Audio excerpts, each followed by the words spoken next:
portfolio is $3.8 million down ሆኛለሁ ማጋይ አናገላት you I can't even trade በራሱ ማድረግ አልቻልኩም አታስወሽ ሰሞኑን የዓለም አቀፍ የክሪፕቶ መገበያያ ገበያ ክሪፕቶ ማርኬት ባልተጠበቀ ሁኔታ እጅግ ከፍተኛ የሚባል ማሽቆልቆል ማሳየቱን ተከትሎ በዘርፉ የተሰማሩ ብዙዎቹ እጃቸውን ባፋቸው ላይ ጭነዋል። በተለይም በሀገራችን ቀዳሚና ስመጥር ከሚባሉ የክሪፕቶ ትሬደሮች አንዱ የሆነው ኤቢ ማርሻል የደረሰበት የኪሳራ መጠን የብዙዎችን ትኩረት ስቧል።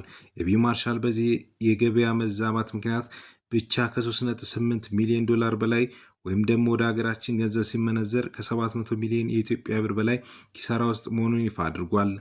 ይህ ግዙፍ የገንዘብ መጠን በአንድ ጀንበር እንዲሁም በቀላሉ ሲቀልጥ ማየት በዲጂታል ንግድ ዓለም ውስጥ ያለውን ከፍተኛ ስጋት ወይም ሃይ ሪስክ የገበያውን ተለዋዋጭነት በግልጽ የሚያሳይ ሆኗል። ኤቢ ማርሻል በዘርፉ ለረጅም ጊዜ ቆየና ብዙዎቹን ሲያስተምር የነበረ ቢሆንም የገበያው መውረድ ግን የእሱንም ጥረትና ካፒታል ክፉኛ ፈትኖታል። ይህ ዜና በማህበራዊ ሚዲያ የክሪፕቶ ዓለም በአንድ ቀን ከላይ ወደ ታች በሌላ ቀን ደግሞ ከታች ወደ ላይ የሚያደርስ የሀብት ጉዞ ነው የሚሉ በርካቶችን አስተያየት እያስከተለ ይገኛል።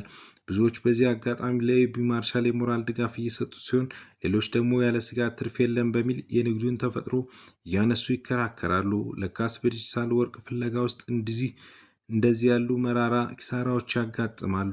የዚህ ታዋቂ ትሬደር ተከታዮችና ወዳጆች ግን ገበያው ተስተካክሎ ወደ ቀድሞ ስኬቱ እንደሚመለስ ትልቅ ተስፋ አላቸው።